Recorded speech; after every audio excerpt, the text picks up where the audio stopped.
How's it going, everybody? Alex Comstock with GetZone.com, and in this video I want to talk about the pros and cons of summer scouting. Now, summer scouting is something that I find important, but there are kind of levels of importance to it. I just want to talk about some pros and some cons.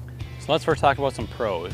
Pros of summer scouting is you can establish an inventory of bucks, you can find new properties, you can get stands set up in spots that look good for the fall.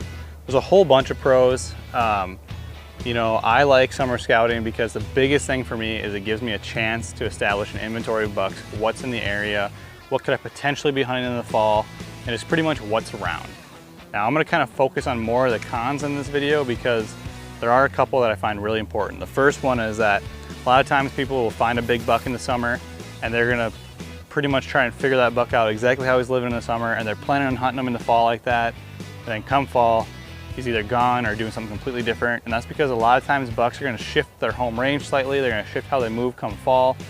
And what they're doing in the summer typically isn't really going to apply to you when it comes to the fall. Another thing for a con of summer scouting is kind of on the opposite. If you aren't finding any big bucks in a spot, let's say you go into a property, you love how it looks, you think it could be just great during October or November, you throw up a couple trail cameras, and there's no bucks on it, or there's no big bucks on it.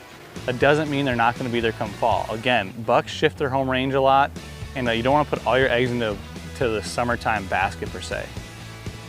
A couple other things I just want to touch on, generally speaking, that summer scouting is great, but I would try to get as much scouting done in the spring as possible, especially as it pertains to fall.